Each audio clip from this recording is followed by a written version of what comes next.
जब अर्जुन ने महाभारत के युद्ध क्षेत्र में श्री कृष्ण से यह प्रश्न किया कि हे केशव, इस संसार में बेशर्म स्त्रियों की क्या पहचान होती है, तो यह प्रश्न केवल स्त्रियों के व्यवहार को लेकर नहीं था, बल्कि यह एक गहरी आध्यात्मिक और सामाजिक जिज्ञासा थी जो धर्म, मर्यादा और समाज के नैतिक ढांचे को समझने का प्रयास था।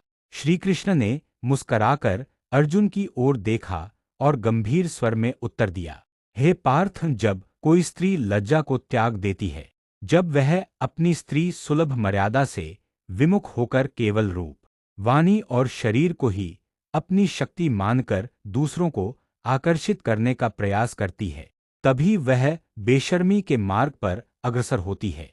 श्री कृष्ण ने कहा कि बेशर्म स्त्रियों की पहचान इन बातों से होती है। एक, वह लज्जा का त्याग कर देती है।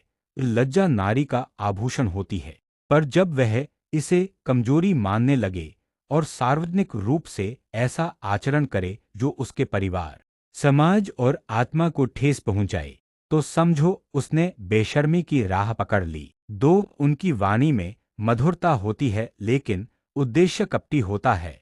वे अपने शब्दों से दूसरों को आकर्षित करती हैं, परंतु उनके मन में छल, स्वार्थ और भोग की भावना छिपी होती है। तीन, वह संबंधों की पवित्रता को नहीं समझती।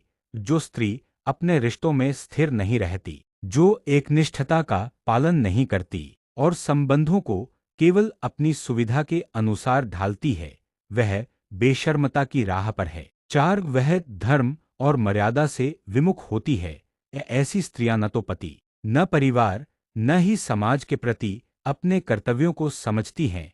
उनका उद्देश्य केवल भोग और दिखावा होता है। पांच, वह स्वयं को सुंदरता का केंद्र मानकर दूसरों को अपने मोहजाल में फंसाने की चेष्टा करती है।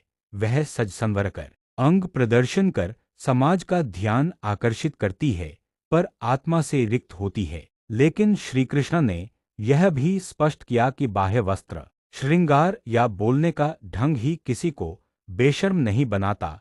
असली पहचान किसी स्त्री की नीयत, मन की शुद्धता और उसके कर्मों से होती है।